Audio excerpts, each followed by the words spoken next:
अक्सर ये कहा जाता है 2014 में जब महाराष्ट्र में मजलिस इत्तेहाद उल मुस्लिमीन आई तो लोग एक नारा लगाते थे, कौन आया कौन आया,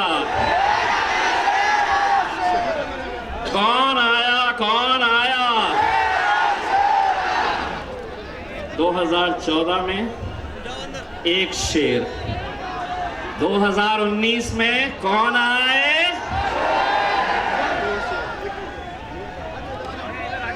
हम तो ये सोच रहे हैं कि जिस लोकसभा के अंदर गरीबों की, मजलूमों की आवाज बनकर जो बैरिस्टर असदुद्दीन अवैसी साहब खड़े रहते थे, अब 2019 के अंदर अवैसी साहब आप अकेले खड़े नहीं रहेंगे। इंशाअल्लाह बाड़ा साहेब अंबेडकर भी आपके साथ रहेंगे, मजलूमों की आवाज बनकर, गरीबों की आवाज बनकर। हमने देखा है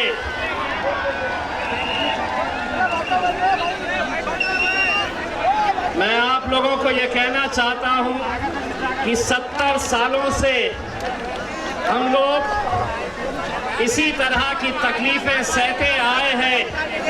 70 सालों से धूप में हमें बैठना पड़ता था। थोड़ा इंतजार कर लीजिए, थोड़ा वक्त दे दीजिए, आने वाले 70 सालों में इंशाअल्लाह छांव में हम बैठेंगे और उन सबको धूप में लेकर आएंगे। थोड़ी समय के लिए बर्दाश्त कर लीजिए।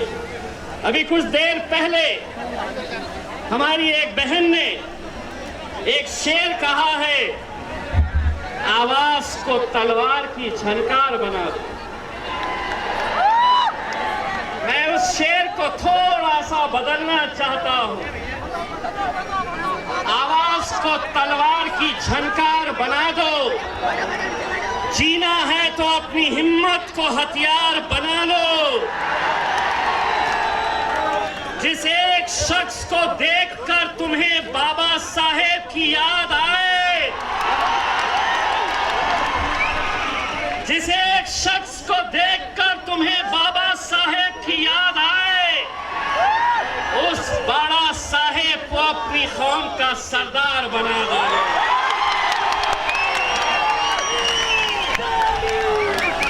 मेरे भाइयों, अगर हम 70 सालों से इसी तरह धूप के अंदर बैठे हैं तो कोई गैर इसके लिए जिम्मेदार नहीं है। अपने दिलों पे हाथ रखो और ये कबूल करो कि हम लोग बटे हुए थे, हम लोग बिखरे हुए थे, हम लोग बिके हुए थे। इसलिए हम आज तक सत्ता की सीढ़ी तक नहीं पहुंच पाए थे, लेकिन आज हम बाड़ा साहेब आपको एक वचन देने के लिए आए हैं। आप आवाज दो और पूरा महाराष्ट्र कहेगा हम एक हैं। ये जो मीडिया वाले सामने है, थोड़ा आप भी दिखाओ। अब हम आपको दिखाते हैं महाराष्ट्र के अंदर सिर्फ एक ही आवाज गूंजेगी, सिर्फ एक ही आवाज के ऊपर पूरा महाराष्ट्र इकट्ठा होगा और वो आवाज का नाम रहेगा बाड़ा साहेब अंबेडकर जी। थोड़े कैमरे घुमाओ और ये दिखाओ, मैं कहूंगा आवाज दो और आप लोगों ने हाथ ऊंचा करके कहना हम एक है। आवाज दो, आवाज दो, आवाज दो। बड़ी तकलीफ होने वाली है आज बहुत सारों को, बहुत तकलीफ होने वाली है। जानते हैं 70 सालों से सत्ता के मजा लेते रहते थे। दलितों का काम क्या? तो वोट देते रहो, सत्ता पे वो बैठे रहेंगे। मुसलमानों का काम क्या? कि वोट हमको देते रहो और सत्ता में वो जाकर बैठेंगे। बहुजनों के ऐसे बहुत सारे ऐसे वंचित बहुजन समाज है जो 70 सालों से सिर्फ वोट देने का काम कर रहा है। पिछले 70 सालों से हमारे गैरों की बारात में जाके नाचते थे। अब दूल्हे भी हम रहेंगे, बारात भी हमारी ही निकलेगी। दूल्हे भी हम ही रहेंगे, बारात भी हमारी ही निकलेगी। अगर तुमको शौक है तो ढोलकी बजाने आ जाना।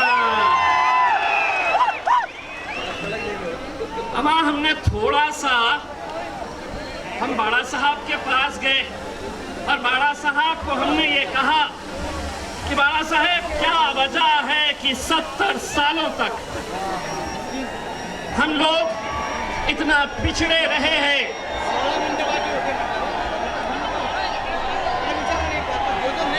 हमने बाड़ा साहब से कहा कि हम मुसलमान, दलित, बहुजन जितने भी हैं, हम आपके नेतृत्व के अंदर रहना चाहते हैं। हम आपको अपना उस्ताद मानते हैं। नतीजा ये हुआ, जरा सी आहट हमने क्या ली तो कांग्रेस के 2 वरिष्ठ नेता बाड़ा साहब के घर के ऊपर लाल फूलों का गुच्छा लेके पहुंच गए, और वो भी लाल फूलों का। लाल फूल का मतलब ये होता है, वो बाड़ा साहेब और उनके समाज को ये बोलने के लिए आए थे, I love you, I love you. 70 सालों तक कभी पूछे नहीं। आज जरा सी हमने आहट क्या ली तो बहुत सारों की नींद हराम हो गई। एक साहब ने कहा कि नहीं, बाळा साहेब विचार करा, MIM सोबत कशाला चालले? मग तुमच्या सोबत होताना काय दिले तुम्ही? काय दिलं काय तुम्ही? हेच दिले ना बाबाजीचा ठुल्लो, हेच दिले ना। हमने ये कहा कि देखिए हम कितने पे हैं, हम 0 पे हैं।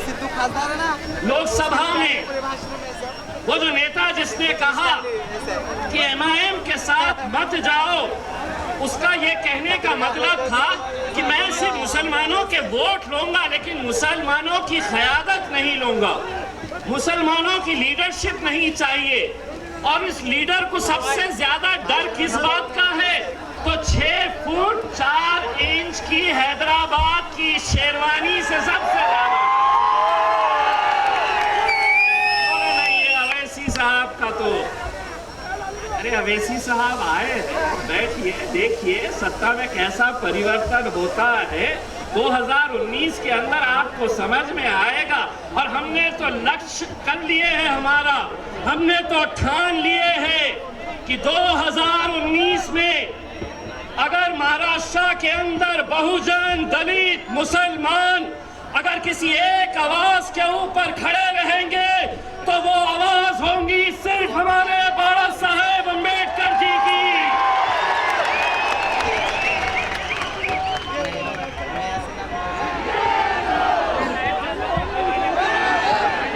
मैं तो वो मंजर सोच के बड़ा हैरान हो जाता हूँ।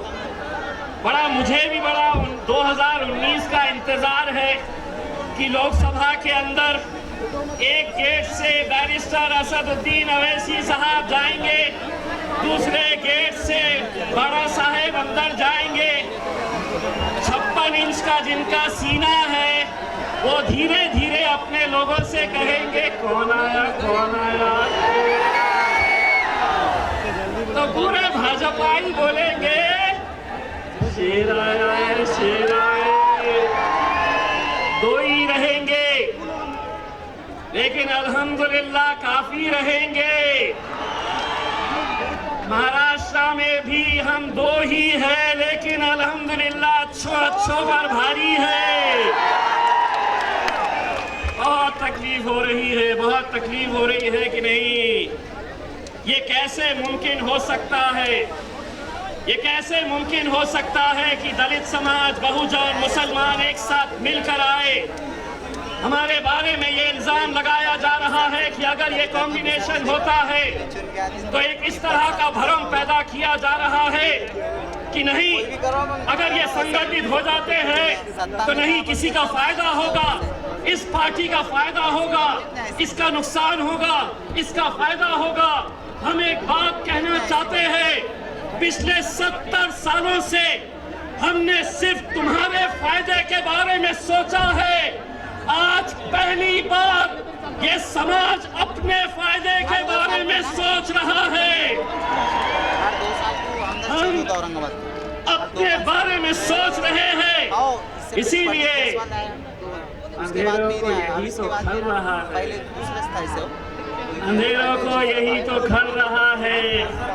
दिया मेरा हवा में भी जल रहा है।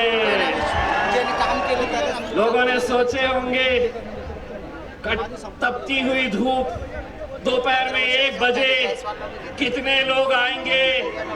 मैंने 2 दिन पहले टीवी के ऊपर था, एक साहब ने बोले अरे कुछ नहीं होने वाला, काहे नहीं कर सकते थे। मैं बोला तुम घर पे रहो, होटल में रहो, कहीं पर भी रहो, लाइव देखना जरूर कैसी भीड़ रहेगी। ये तो शुक्र है 1 बजे उनको ओपन चैलेंज करते हैं। इसमें से कोई एक आदमी ने हाथ ऊपर करके ये बोलना कि मुझे इस गांव से पैसे देकर लाया गया है, ये अगर इकट्ठा हुए हैं तो सिर्फ बाड़ा साहेब और असद अवैसी साहब के नाम पे इकट्ठा हुए हैं। किराए के टट्टू हम नहीं लाते हैं, किराए के टट्टू हम नहीं लाते। और अब तो ये हालत है, ये जैसे ही पता चला कि अब इस राज्य के अंदर अगर कोई एक नेता सबसे महान रहने वाला है वो है बाबा साहेब अम्बेडकर, तो एक नेता ने अभी 2 दिन पहले ऐलान कर दिया, हम संविधान बचाओ मोर्चा यहाँ पे निकालने वाले हैं। अबे सुनो, संविधान को बचाने की ताकत अब अल्हम्दुलिल्लाह हम में है, तेरी जरूरत नहीं है, तुम्हारी कोई जरूरत नहीं है। ये मुल्क अगर चलता है तो डॉक्टर भीमराव अंबेडकर के संविधान के हिसाब से चलता है। डॉक्टर भीमराव अंबेडकर ने जो संविधान दिया है उसके तहत ये देश चलता है। तुम ये समझेंगे कि मेरा 56 इंच का सीना है और मैं जिंदगी भर अब इस मुल्क का प्रधानमंत्री बन गया, तो सुन लो मोदी,